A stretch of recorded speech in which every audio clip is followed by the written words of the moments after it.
فرزند زہرا یہ حالات برے ہیں۔ کاشانہ بصیرت ایک ایسا مکمل یوٹیوب چینل جس پر محروم بصارت کے لیے بالخصوص اور تمام افراد کے لیے بالعموم سینکڑوں کی تعداد میں اسلامی کتب دستیاب ہیں۔ لہذا گزارش ہے کہ آپ اپنی ذمہ داری نبھاتے ہوئے کاشانہ بصیرت کو سبسکرائب کرنے کے ساتھ ساتھ بیل آئیکن کو پریس کیجیے تاکہ آپ علم کے حصول کے ساتھ ساتھ مذہب اہل بیت کی اشاعت میں بھی اہم کردار ادا کرتے رہیں۔ کاشانہ بصیرت۔ فرزند زہرا یہ حالات برے ہیں۔ بسم اللہ الرحمن الرحیم۔ السلام علیکم سامعین، کاشانہ بصیرت کا یوٹیوب چینل ہم جو کتاب پڑھ رہے ہیں اس کا نام ہے اصلاح الرسوم الظاہرہ بکلام العطرۃ الطاہرہ، معروف باصلی اسلام اور رسمی اسلام، تصنیف و تالیف علامہ شیخ محمد حسین النجفی کی ہے، اور یہ ہے ریڈنگ کا پارٹ نمبر 13۔ کتاب کے صفحہ نمبر 153 پر ہم ریڈنگ کا آغاز کریں گے۔ اس سے پہلے یہ بتاتے چلیں کہ ہم چوتھے باب کو پڑھ رہے ہیں کہ جس کا عنوان ہے کہ ان غلط رسومات کا بیان کہ جو عزاداری سید الشہداء میں رائج ہیں، اور اس وقت اس صفحے پر جو ہم پڑھیں گے اس کا عنوان ہے تعزیے سے متعلق غلط رسوم کی نشاندہی۔ لکھا ہے کہ تعزیے کے اور اس کے بنانے کا یہ تو ہرگز مقصد نہیں ہے کہ اس کی طرف منہ کر کے زیارت پڑھی جائے جو بالاتفاق قبلے یا اہل قبر مقدس کی طرف منہ کر کے پڑھی جاتی ہے۔ ملاحظہ ہو علامہ مجلسی رحم اللہ کی کتاب بہار الانوار کی جلد نمبر 22 آداب زیارت و مجالس مفجعہ میم فے جیم عین ہے، اور جناب آقائی سید میرن صاحب لکھنوی مرحوم، یہاں پر بریکٹ کلوز ہوا، لکھا ہے مگر یہ کہ وہ تعزیہ جانب قبلہ رکھا ہو اور رو بقبلہ کی نیت سے زیارت پڑھی جائے۔ نمبر 2، یا اس پر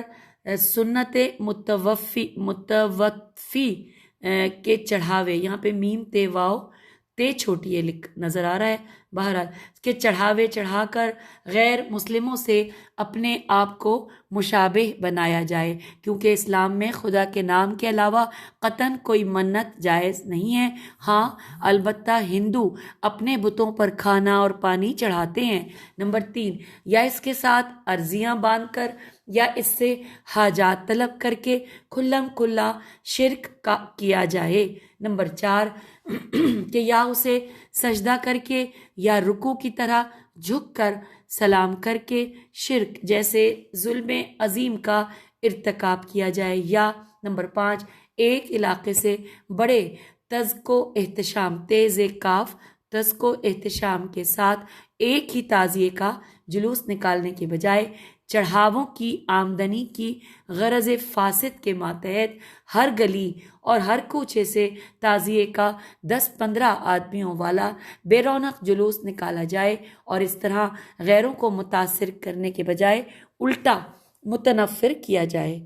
نمبر 6 ہے کہ یا تعزیے کے جلوس کے ساتھ ڈھول تاشے یا اس قسم کے دیگر آلات لہو لعب کا استعمال کر کے محرمات شرعیہ کا ارتکاب کیا جائے اور جگ ہسائی کرائی جائے۔ نمبر 7، کہ یا علموں اور تعزیوں پر چراغ جلائے جائیں۔ آخر اس بات کا مقصد کیا ہے؟ پیج 154 پر ہم آ گئے۔ نمبر 8 ہے کہ یا بچوں کو اس کے ساتھ قید کیا جائے، جیسا کہ بعض مائیں اپنے بچوں کو سنت سجاد علیہ السلام سمجھ کر تعزیے کے ساتھ بطور قیدی باندھتی ہیں، جس کی کوئی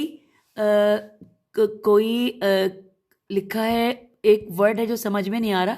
لام ہے بے چھوٹی لکھا ہے، کل سیدھی نہیں ہے، کیونکہ اولاً تو جیسے پہلے وضاحت کی جا چکی ہے کہ اضطراری فعل کو سنت نبی و امام نہیں قرار دیا جا سکتا،